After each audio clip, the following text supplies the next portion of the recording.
نبی کریم صلی اللہ علیہ وسلم کا آخری خطبہ۔ یقیناً آپ کو معلوم ہوگا کہ ہمارے نبی پاک حضرت محمد صلی اللہ علیہ وسلم اس دنیا میں اس وقت تشریف لائے جب اس دنیا میں اندھکار ہی اندھکار تھا، لیکن آپ نے اللہ کے حکم سے اس دنیا کو نور سے بھر دیا۔ عورت، غلام، باندی، ماں باپ، بیٹیوں، اولاد، یہاں تک کہ جانوروں کے حقوق آپ نے بتائے اور خود کمزوروں کا سہارا بنے۔ یتیموں کے سر پر ہاتھ رکھا اور مالداروں کو بتایا کہ غریبوں کی مدد سے اللہ خوش ہوتے ہیں۔ ایک انسان جو اپنی طاقت کے گھمنڈ میں لوگوں کے حق مار لیتا تھا، وہی انسان لوگوں کو ڈھونڈ ڈھونڈ کر حق پہنچانے والا بن گیا۔ ایک انسان جو خود کو اور دوسروں کو نقصان پہنچانے سے بالکل باز نہیں آتا تھا، وہ فائدہ پہنچانے والا بن گیا۔ دنیا سے زیادہ آخرت کی تیاری میں لگ گئے۔ وہ آخری خطبہ جو نبی پاک صلی اللہ علیہ وسلم نے اپنے آخری حج میں تقریباً 1.25 لاکھ صحابہ کے سامنے میدان عرفات میں دیا تھا، جس میں آپ نے پورے اسلام کا خلاصہ بیان کر دیا تھا، اور تاریخ 9 ذی الحجہ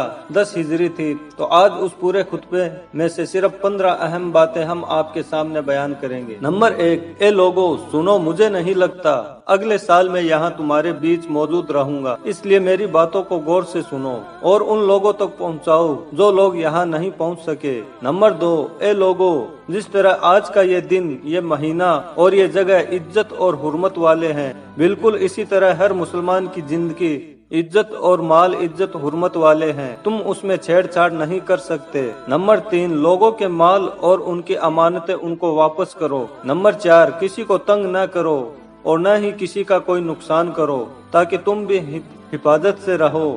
نمبر 5، یاد رکھو تم نے اللہ سے ملنا ہے اور اللہ تم سے تمہارے اعمال کے بارے میں سوال کریں گے۔ نمبر 6، اللہ تعالیٰ نے سود کو ختم کر دیا ہے، اس لیے آج سے سود کا لین دین ختم کر دو۔ نمبر 7، تم عورتوں پر حق رکھتے ہو اور وہ تم پر رکھتی ہے، جب وہ حقوق پورے کر رہی ہے تو تم پر بھی ضروری ہے کہ تم ان کی ذمہ داریاں پوری کرو۔ نمبر 8، عورتوں کے بارے میں نرم رویہ رکھو کیونکہ وہ شراکت دار یعنی پارٹنر ہے اور بے انتہا خدمت گزار ہوتی ہے۔ نمبر 9، کبھی زنا کے قریب بھی مت جانا۔ نمبر 10، اے لوگو صرف اللہ کی عبادت کرو، 5 فرض نمازیں پڑھو، رمضان کے روزے رکھو اور زکوٰۃ ادا کرتے رہو، استطاعت ہو تو حج بھی کرو۔ نمبر 11، ہر مسلمان دوسرے مسلمان کا بھائی ہے، تم سب اللہ کی نظر میں برابر ہو۔